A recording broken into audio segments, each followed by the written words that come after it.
Now, one of the big things that Carol does talk about, which again shows the libertarian side of economics, is this idea that we have to go back onto the gold standard, that we have to peg the dollar against an actual hard resource. Why would somebody want that, Steve? Like, what is the basis for them thinking that that's the way to go?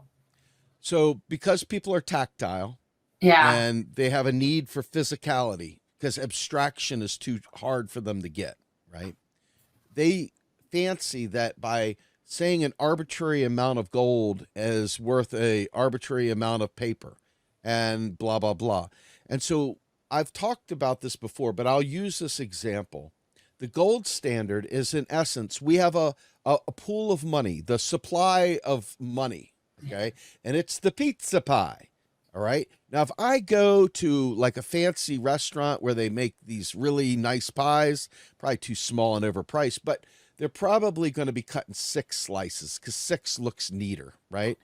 But when you go to the more kind of chop shops, you'll get an 8-slice pie, or maybe you get a 12-slice pie. I mean, they cut them into little slivers, cut them in square, whatever. If the whole pizza pie, if the whole pizza pie is all the money out there, and each slice is assigned a certain value of gold, every time I cut that slice thinner, I've devalued, I've debased the currency. See how that works? Yeah. But we're not on a gold standard, so that doesn't exist. We have a baseless currency that is driven by the tax.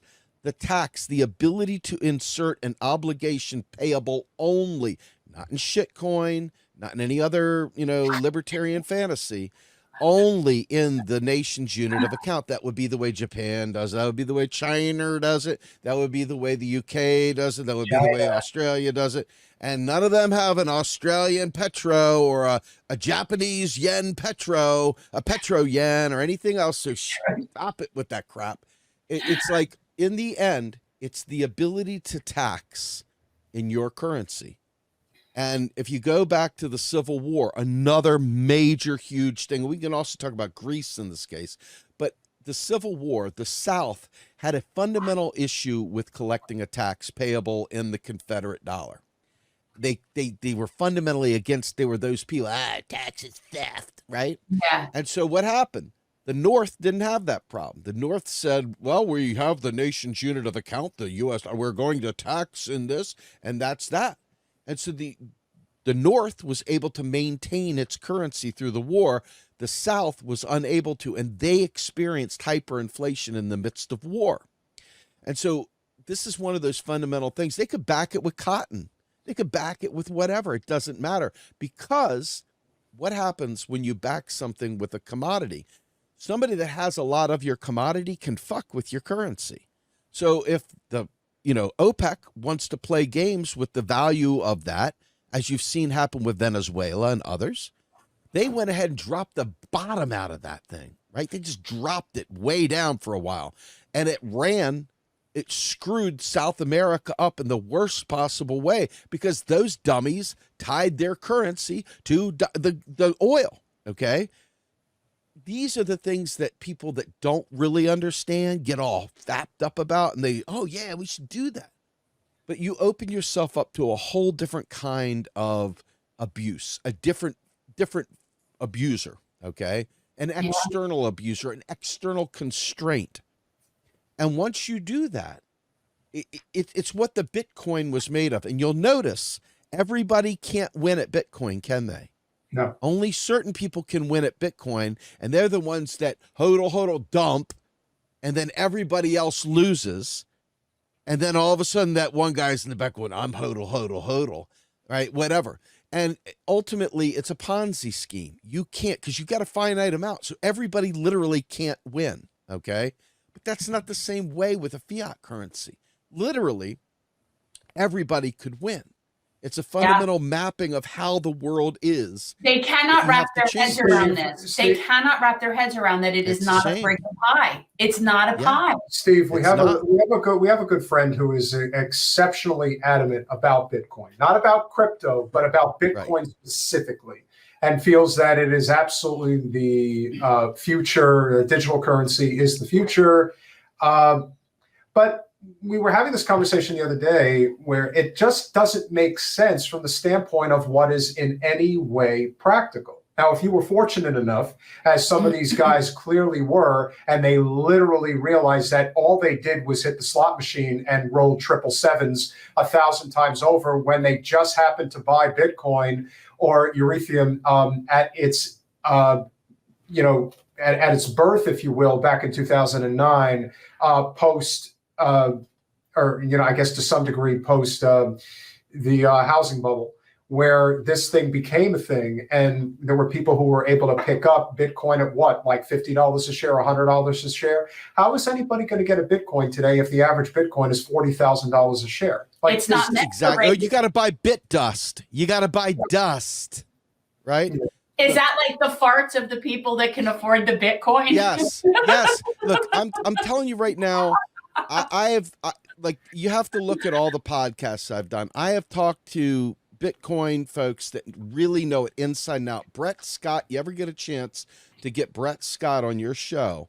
He is the genius of all geniuses when it comes to not just Bitcoin and all that, but the overarching alternative views of money. He is a guy who knows systems from mutual credit to anything that's new. He has been in the back rooms learning about and working with the people. He's on everything. But this guy fundamentally understands fiat, okay? And where the problem comes in is that because people don't know, they have things to say. And because they hang out with people that don't know, but they have things to say, they all have things to say, and they still don't know, all right?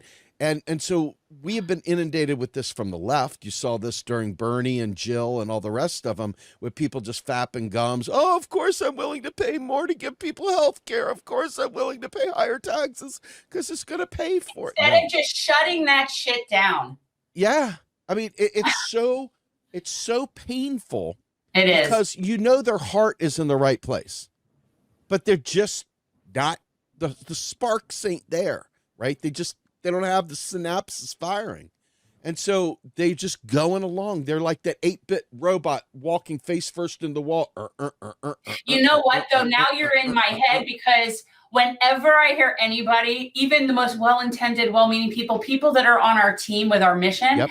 and they say the things like, and then your tax dollars are going over to this, and your tax dollars, and I'm sitting there, and I swear to God, and I'm like, it's like fingernails on the blackboard every single time to me now because of you. This might actually be the point of the whole discussion that Vav from New York points out. Bitcoin is the future of money if it becomes fully privatized. Yep. And if that does happen, then that's I'm living on my farm. I'm going to have some chickens and shit. And trust me when I say this, Bitcoin is propped up by fiat. People don't realize it because, when you cash out to get your earnings, you're not cashing out for more Bitcoin. You're cashing out for US dollars. And right. People, they pretend they're not doing that.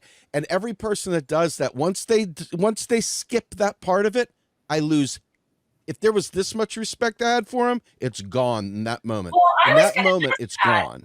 I was going to ask that. So, like, if something is worth $40,000 for Bitcoin, you're still measuring it against our currency. You're still right. So it's no different than a stock or any other investment.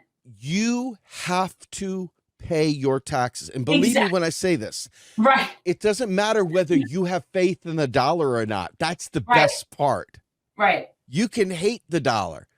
But let me tell you something. When the boys in blue show up at your door and say, let's take a ride because you didn't pay your taxes, and you say, hey, I got a bunch of Bitcoin here. Hold on, let me get my phone out. Let me show you to my crypto wallet, right? They're like, yeah, you better sell them and get us some US dollars to settle your thing.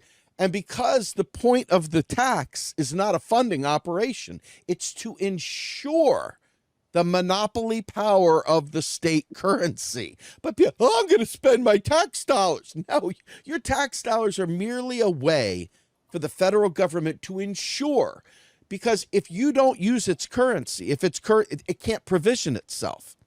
It can't do what it needs to do to make ends meet. So you think you've got the government by the nuts with their Bitcoin, and it's the most hilarious. It's sad, actually. It's really sad because I think I'm with these guys in a weird parallel universe, because I want to bring this system down. Right. I want to bring it to its fucking knees. You like the concept of saying, screw the dollar, we're going to do our whole own thing. Thanks for watching. If you want to support our mission to transform politics into service, please like this video, subscribe, follow us on social media, and consider joining our Patreon, where you'll get early access to our interviews as well as other exclusive content. Links are in the description. Peace out.